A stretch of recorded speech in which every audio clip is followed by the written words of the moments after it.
We will begin with the Pledge of Allegiance. I pledge allegiance to the flag of the United States of America and to the republic for which it stands, one nation, under God, indivisible, with liberty and justice for all. And our four-way test. Is it the truth? Is it fair to all concerned? Will it build goodwill and better friendships? And will it be beneficial to all concerned? And Julie, I'd like to turn the floor over to you for the invocation. Thank you very much. This is it has closing arguments begin today in the trial of Derek Chauvin. I think we need to pray that city, state, and world leaders are granted the wisdom to see beyond the boundaries of race, religion, and nation to that common humanity that makes us all brothers and sisters to one another. To those who have taken up arms in anger or revenge, or even in the cause of justice, grant the grace of conversion to the path of peaceful dialogue and constructive collaboration. To the innocent who live in the shadow of war and terror, especially the frightened children, Lord, be a shelter and strength, their haven and hope. And to those who have already lost their lives as victims of human cruelty, open wide your arms and enfold them all in the embrace of your compassion, healing, and everlasting life. For those hurt by violence, families who have lost loved ones, and those with physical injuries, be for them a steady comfort, source of healing, and a safe resting place. For those who seek to harm others, soften their hearts and steady their minds. May hate be replaced with love, violence with peace, and darkness with light. For all of us gathered here today, I pray that we might be witness to peace in our daily interactions and advocates for peace in the world. Amen. Thank you very much, Julie. It's very appropriate. Appreciate that. Thank you. Kathy, can we show the history picture I found? And I might need some of our more long-term members to help me out with this one. This is a picture from 93, 94, and it's Rotary past presidents. And I think that very tan person in the back might be Don Silverta. Oh. But unmute yourself if you know any of these folks. Isn't that Roland in the front, second from the left? Roland Wilsey? Well, Is it? I've wondered, but I'm not sure. I think on the left is Don Zabel and his Severson, Oh, yeah. Oh, and That's Jerry not- Frank on the right-hand side. on the, which row? Way on the first row, way on the right, isn't that Jerry Frank? Maybe not. It looks kind of like him. The resolution of the picture isn't that great, so it doesn't help to Yeah. get it bigger. Got Bob Bumberg next to him and Merlin Scroggins in the middle. Gene Wow. DeLong in the back row. Larry Brodel. The real estate guy, Where's- How come I'm not on there? I don't know, you must good have. question, George. some Did you important miss that meeting, engagement. George? Must be invisible. I one sitting next to Severson. I know him, but I can't think of his name right offhand. The one with the blue pants? Yeah. Yeah, on the tie. George, were you taking the picture? Maybe, huh? Anyway, I thought this was really fun to see everybody all lined up here. Thank you, Kathy. All right, does anybody have any announcements today?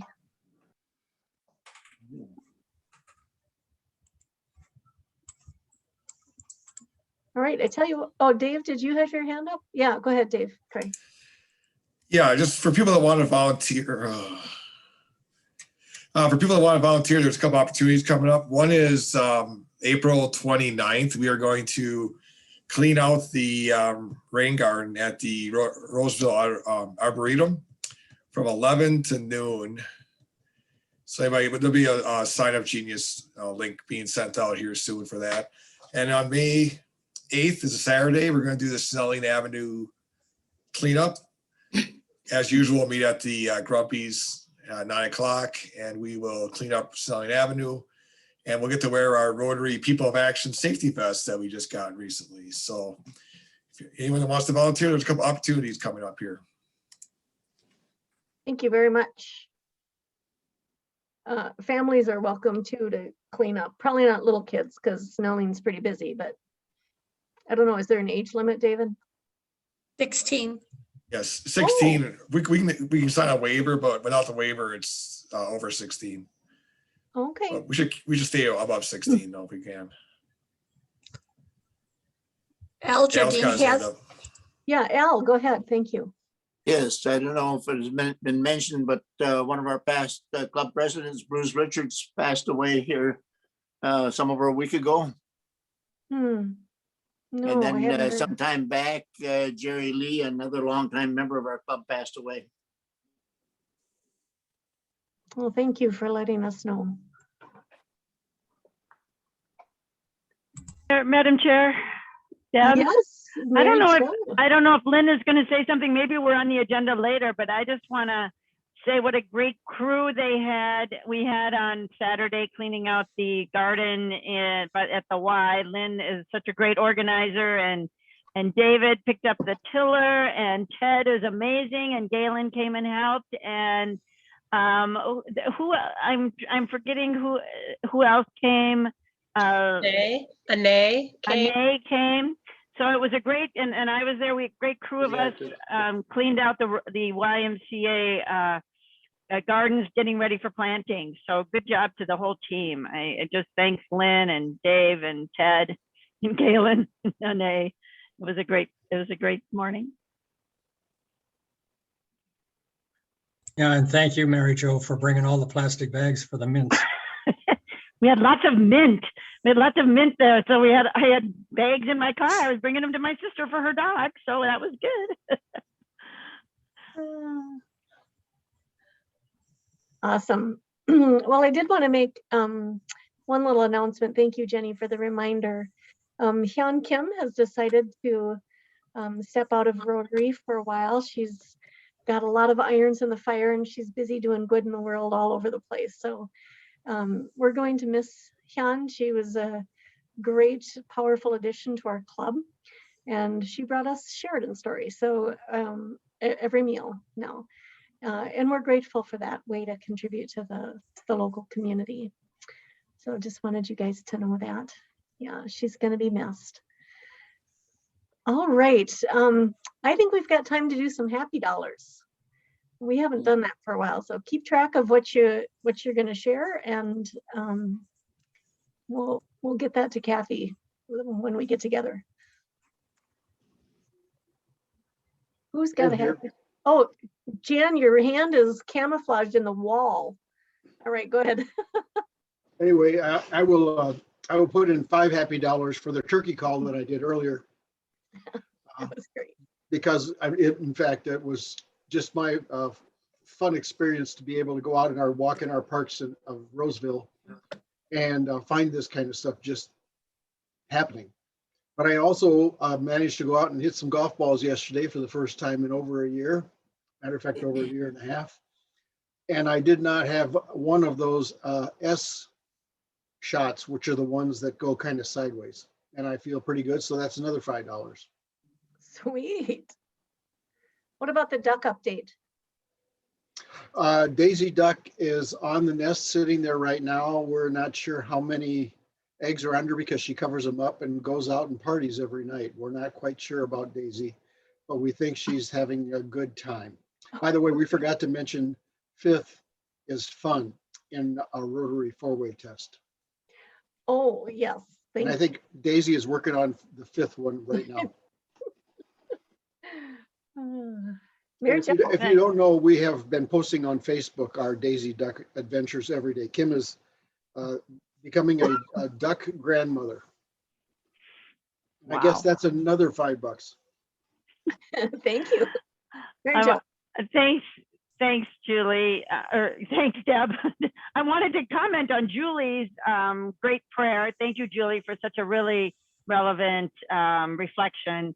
And we're, of course, preparing in Ramsey County, St. Paul, Hennepin County, and Minneapolis for the the verdict to come down, and hopeful that it's a peaceful transition from verdict to continuing on. So we are really getting ready for that, and I'm hopeful for that. So that's one. The other thing I want to say is I've been doing a lot of state park tours in these weekends of the pandemic, and this last weekend I took my bike out for the first time, and we went to the Rookery and the Mississippi River by the Marshall Park in Minneapolis. And if you've never been there, it's a blue heron rookery, and there's hundreds of nests up in the trees, and you can watch the herons flying all around. And they're through the end of May. They'll be having babies now in the next month or so, and so you'll get to see them with their babies through May. So I just wanted to give that all a plug for this amazing thing that's really close to us. You can also drive there. It's called the Marshall Park. It's a Minneapolis State Park, and it's don't get confused with the Marshall in St. Paul. It's the Marshall in Minneapolis. And anyway, it's just a gorgeous park, and it's called Marshall Terrace Park. Anyway, it's a really great sight to see these herons just flying all around. Oh, fun. Thank you. Ted. Yeah, thank you. Thank you, Deb. I'll give $5 in honor of Khadija. She talked to me the other day a little bit, and I was telling her a little bit about the anniversary celebration in Uganda and the things that they want to do to celebrate. And one of which was to have T-shirts for 50 people. And Khadija says, I'll buy the T-shirts. And so she's going to make a contribution of, I think it's about $365 to support them for their fancy T-shirts. Oh, that's fantastic. Jim Osland. I'm gonna put $5 in honor of Jan's haircut. I noticed it. It looked much better, so.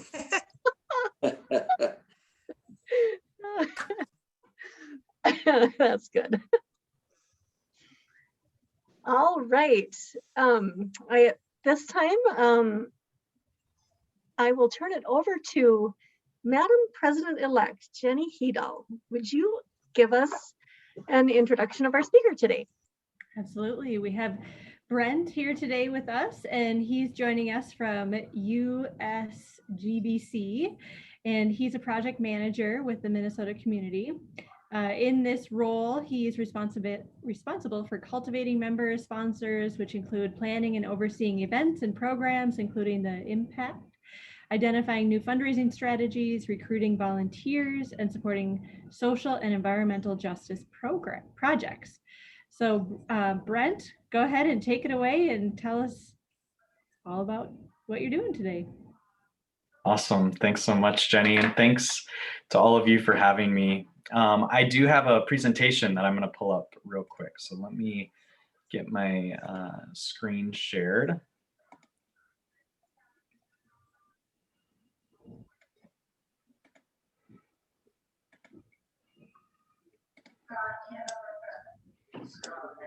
Okay. I think I am just about set. All right. I really appreciate you guys all inviting me to join you today. As Jenny mentioned, my name is Brent Suski.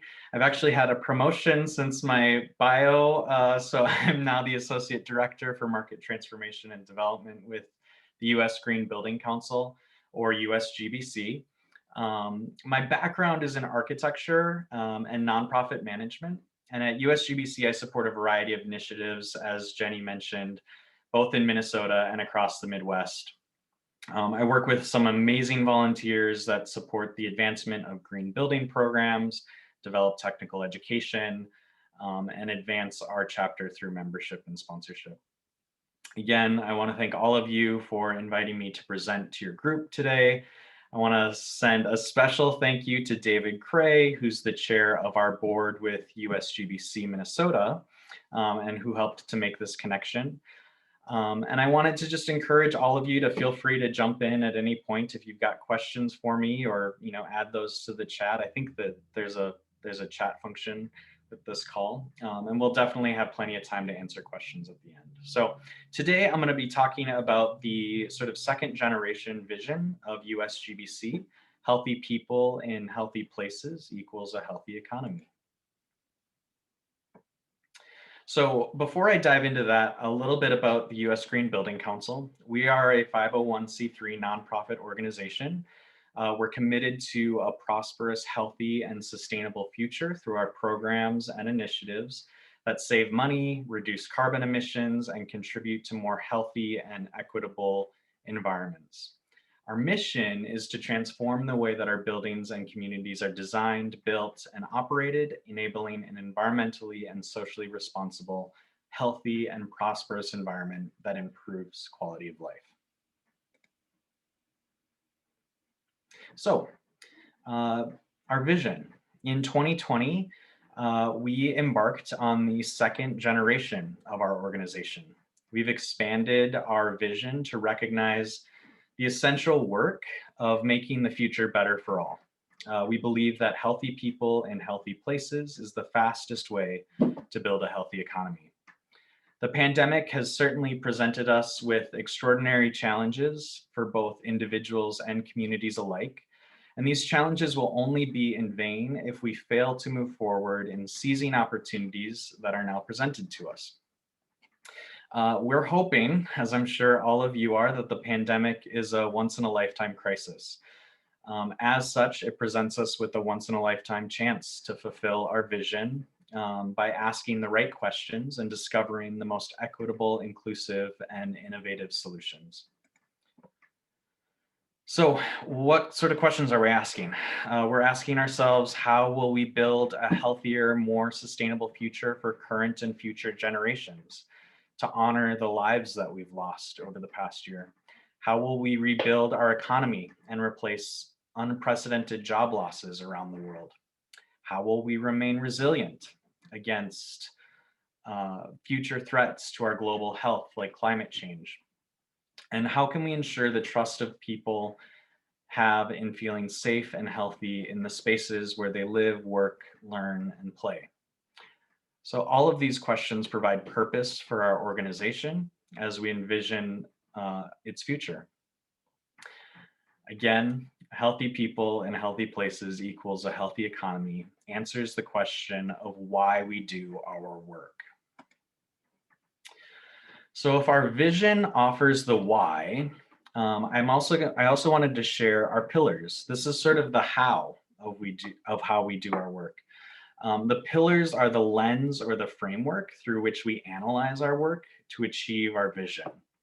So the 4 pillars that will support the next 25 years of USGBC are sustainability, health and wellness, resilience, and equity. We want to ensure that all people have equal access to healthy spaces, both indoors and outdoors, and that those spaces are sustained in harmony with environmental principles. This is the task before us. So I'm going to dive into each of these pillars with a little bit more detail to help define them and explain sort of what they mean to us and how we're approaching them. So sustainability. Sustainability is kind of a no-brainer, I think.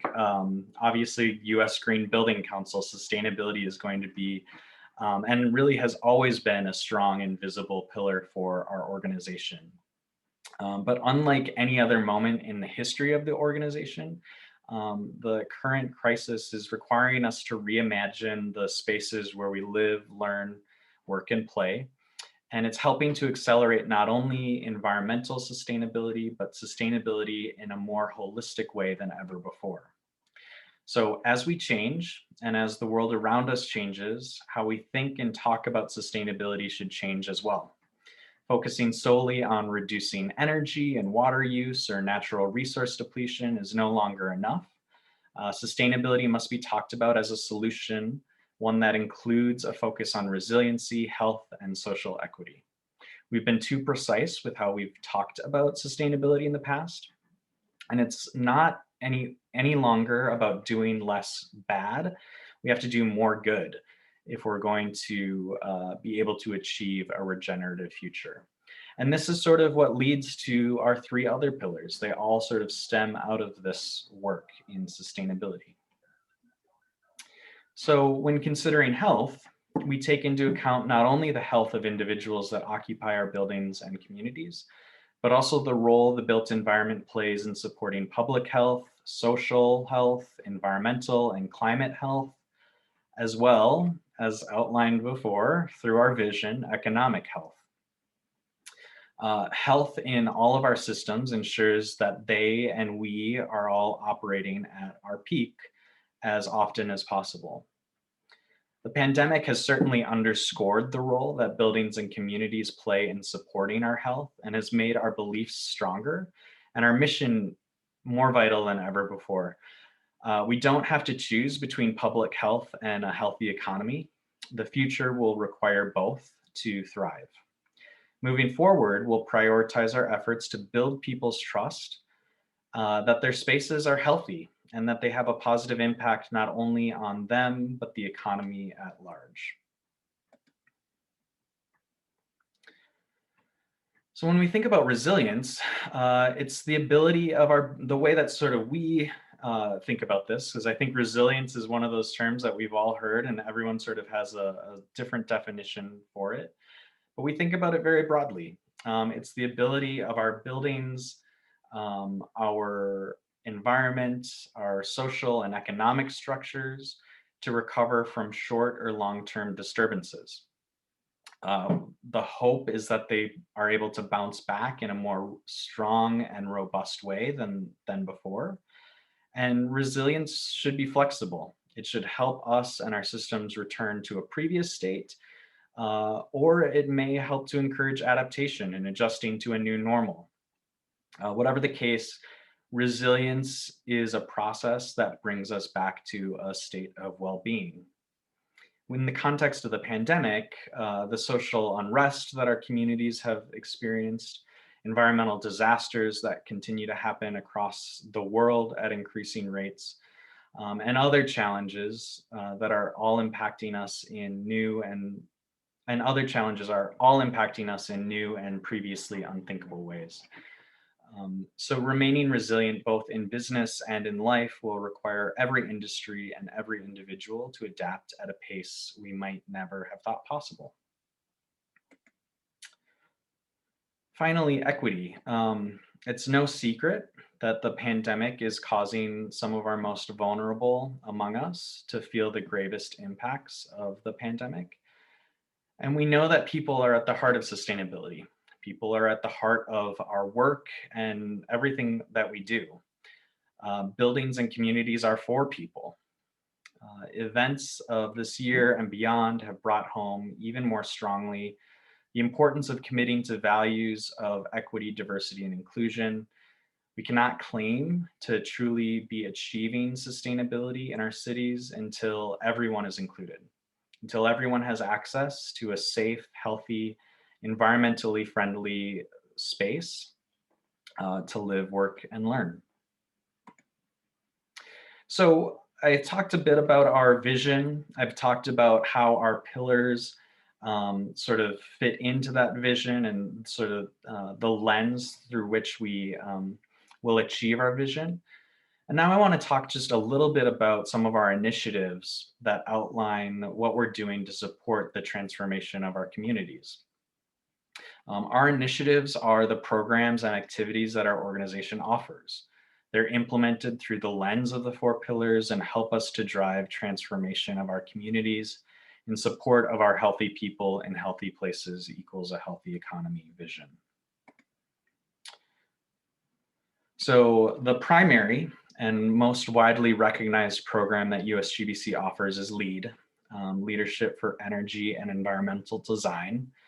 And we're committed to a sustainable and prosperous future through LEAD. LEAD is our signature program, and it's the leading program for green buildings and communities worldwide. I'm sure that most of you have probably been in a LEAD building before or may have seen this plaque at a building entrance when you've walked in. It's available for virtually all building and community and project types. It provides a framework to create healthy, equitable, highly efficient, and cost-saving green buildings. Buildings become LEED certified through the achievement of third-party verified activities, or what we call prerequisites and credits. This ensures that the building is doing what it's set out to do. Our pillars are currently and will continue to be even more directly woven into LEED as it continues to transform in the future.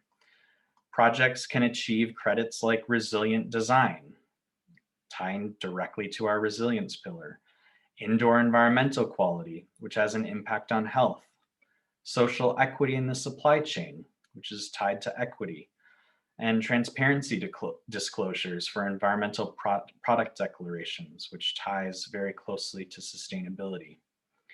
Additionally, there are dozens of other credits that projects can choose to pursue that all tie back to the pillars and in support of our vision. So again, as buildings achieve credits, they'll inherently create a more sustainable, healthy, resilient, and equitable space for their occupants. Buildings and communities that become LEED certified not only directly impact our pillars, but they'll ensure that we're achieving our vision. So as mentioned in how we think about the sustainability pillar, the LEED of the past largely has focused stakeholders on doing less bad. In the future, we're raising the bar even higher. Instead of just reducing environmental damage, social inequity, and financial waste, we want to contribute positively back to the planet with LEED Zero and the LEED Positive vision of regenerative buildings.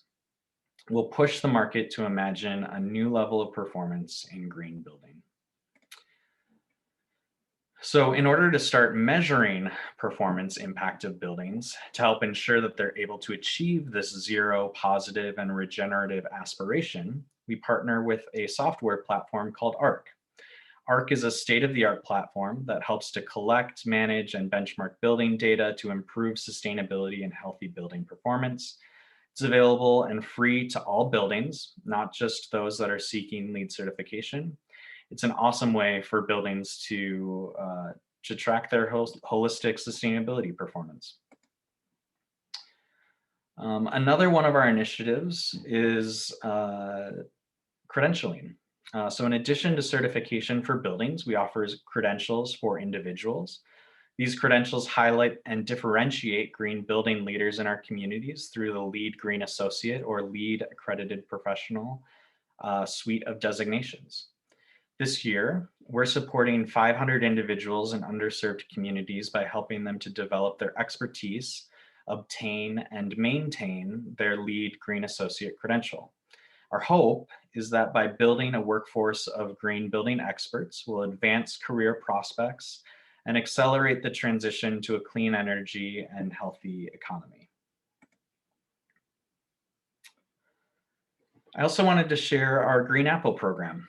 This is a year-round service program that's organized and led by USGBC's Center for Green Schools that supports the next generation of sustainability leaders by partnering with them to make positive, lasting change in their communities. Green Apple projects can include anything from planting a schoolyard garden to creating a classroom compost program to analyzing indoor air quality and many others. Finally, our advocacy work accelerates the update of local, state, and national policies that advance energy conservation, green building, and livable communities. These policies recognize LEED as a best practice for achieving sustainability, health, resilience, and equity goals. So I'm excited to be able to share sort of the vision for our organization moving forward, sort of the lens through which we're looking at that vision and looking at the work that we do to achieve that vision. And since we're in Earth Week, one of the things that I always like to do when I give a presentation is to try to make things actionable. So hopefully all of you have thought about what you might do for Earth Day this year. But I'm going to challenge all of you today, as you're just sitting at your desk here, to write down one thing that you and your family can do this Earth Day to make a difference in your community. I listed out some examples here, but be creative. What's something that's realistic for you to do? I know David mentioned that there's a volunteer opportunity to clean out a rain garden. That's a great way to support our community and to make a positive impact on the environment. So that is all I have. I know that this was pretty quick, but I'm happy to answer any questions that you might have. And I want to thank you again for inviting me to join you today. Thank you so much. If you have questions, would you please raise your hand or use the hand raising signal? Mary Jo. Thanks, Deb. And oh my gosh, thanks, Brent. And thanks, David Cray, for connecting us and for your leadership in that organization. And what an exciting presentation and exciting effort. I'll tell you that, of course, I've heard of LEED. And when I got to the county, I said, okay, we say we're environmental. Are all of our buildings LEED certified? And they said, well, we like to follow the LEED, but we don't go that far to get the certification. We like to have healthy buildings. So can you just talk a little bit about, I mean, is it an extensive process or is it expensive for us to do? But I would really like us to be, a LEED certified county. And so, but when I bring it up, and like I said, we are totally committed to the environment and to all of our green efforts.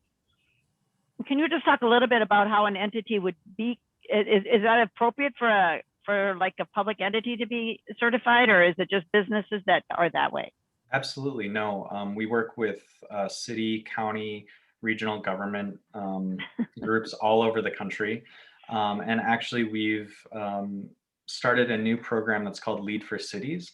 And we've got a couple cities in our state that have achieved certification through the LEED for Cities program.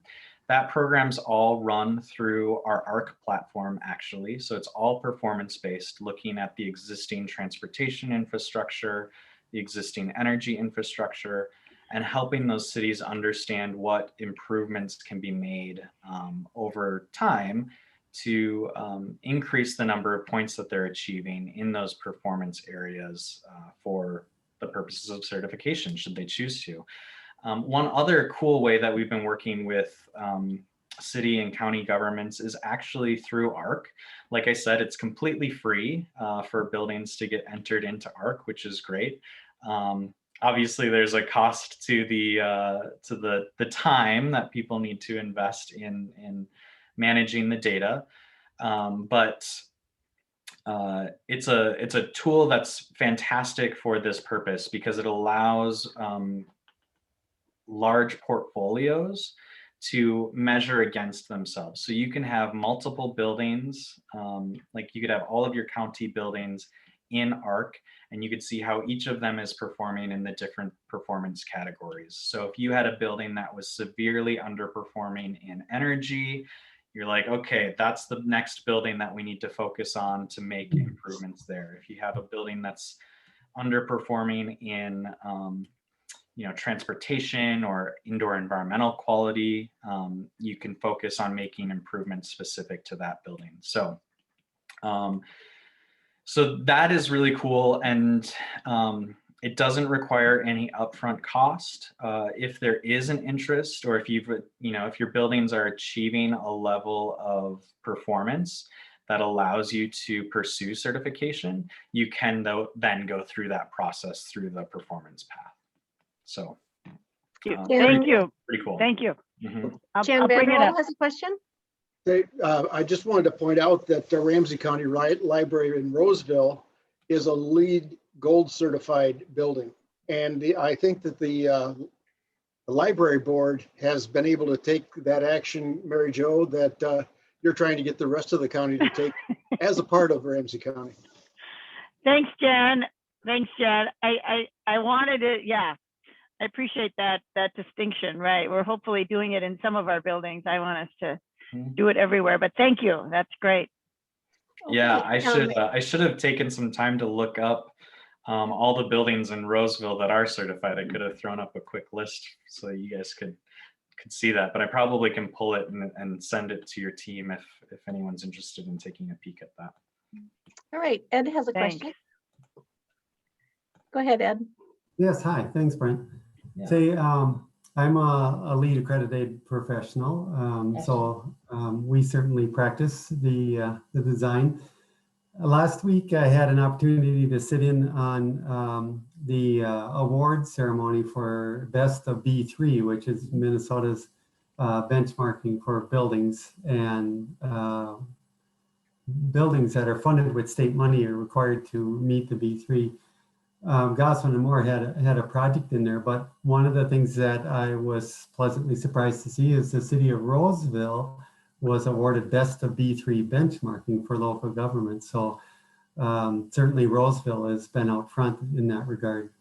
Brent, the question I have, a long way to get to a question, but with the pandemic, I haven't seen anything out of USGBC. Maybe there isn't, I missed it. Are there new guidelines for indoor air quality concerning contaminants and removing them from indoor air spaces? Yeah, that's a great question. So yeah, as a result of the pandemic, we have introduced guidelines that project teams and building owners can utilize to mitigate the effects of indoor contaminants. So we've introduced we've introduced the LEED Safety First pilot credits, which have to do with indoor air quality, ventilation, cleaning protocols, etc. And then the other thing that we've done, which I think is really interesting, is through ARC, the performance platform, we've introduced a re-entry tool that's built into ARC. So through measuring indoor environmental quality, like your TVOCs, your humidity, your CO2 levels, you can get an understanding of how well a space is ventilated. All of those sit as proxies for the likelihood that a virus such as COVID-19 is going to be in the air. There's cleaning protocols that are built into the reentry platform for ARC.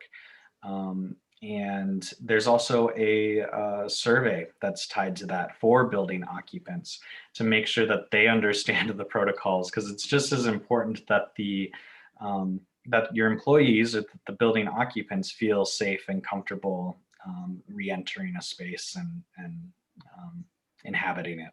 So yes, and I'm happy to forward along information about both of those things as well.